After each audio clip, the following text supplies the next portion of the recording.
Tinubu bows to Peter Obi's challenge. Tinubu said the country has saved over 1 trillion naira from petrol subsidy in 2 months.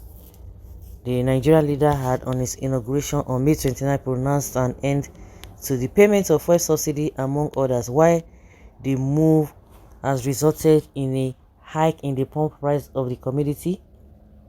Cost of living also high. Tinubu told Nigerians that he understands their plight. He said our economy is going through a tough patch and you are being hurt by it. The cost of the fuel has gone up. Food and other prices have followed it. Household and businesses struggle, he said in a national broadcast on Monday evening. Things seem anxious and uncertain. I understand that the hardship you face. I wish there were other ways, but there's not.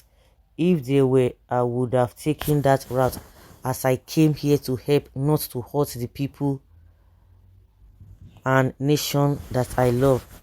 President's revelation was said to be an indirect reply to the candidate of the Labour Party in the February 25 presidential election, Peter Obi, who challenged the federal government under President Tinubu to give Nigerians details of how funds realized from the removal of petrol subsidy are being spent. Obi, who was unconvinced about the president's reason for removing fuel subsidy, said the appropriation of gains from the removal itself was corruption reading.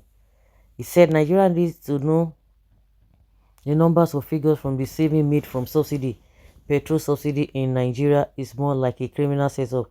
You cannot tell people to make sacrifices when they are seeing you live a life of a rock star and buying brand new gifts from all over the world at very expensive prices.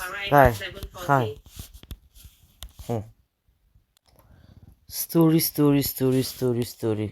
Obi telling Nigerians he would have done things differently in subsidy removal said it has to be structured in phases so that the government knows the actual subsidy components it is dealing with. He maintained there remains so much corruption in the oil sector and the federal government needed to know each component of oil subsidy it was dealing with. For example, when you remove all these OPEC components, what would be paying could even be 40% or less. It is when you know the competence of what you are removing that you can take a holistic and proper action. Yes, we have seen a former governor, Issa Yuguda, say that someone is so tired of making money from subsidy corruption that he had made enough. I don't think I have ever seen someone who said he has made enough money. For someone to say that he had made enough money through fraud subsidy payments, that would give you a sense of the kind of corruption we are dealing with, Obi said. He expressed concerns about the poor state of the nation's refineries, adding that modular refineries were not getting supply of crude oil on the agonies Nigerians are experiencing in the aftermath of the fuel subsidy removal. He said there's a number of things that we need to do to help in managing the situation and lessen the burden of the policies on the people. We also need to discuss with stakeholders to make it better. Can you imagine? Yes, you're still borrowing to share. We made trillions of naira, yeah, they still borrow to share. Bow to who? Hypocrisy everywhere you go. Let us see the real and not the apparent duties. That result is a marriage that has no constant status. You save 1 trillion naira and borrowed how much? I'm highly disappointed in the president's speech without him speaking about how to fix our refineries to cut down 100% importation of oil, which has put pressure on dollar. Where is the money saved? Because it is not a saving with mouth. Counts how many has lost their lives in your 60 days. Okay, don't for you and your Senate mocked your citizens. I will not forget your new phrase, let the poor breathe. Where is the money? Where is the money? Why 7 trillion and the masses are dying in hunger? Who will now eat the money? Oga, abeg, let the poor live and not die.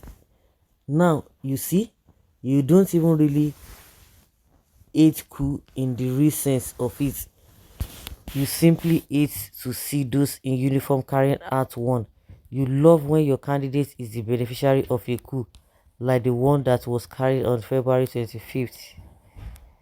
You gave unsolicited palliative to stupendiously overpaid senators to bribe them while people who earn 30,000 naira monthly trek for far away offices and back, fainting and from stress, poor feeding and malnutrition. We pay exorbitant rent, cooking gas, costly electricity bill from a minimum wage of 30,000 naira.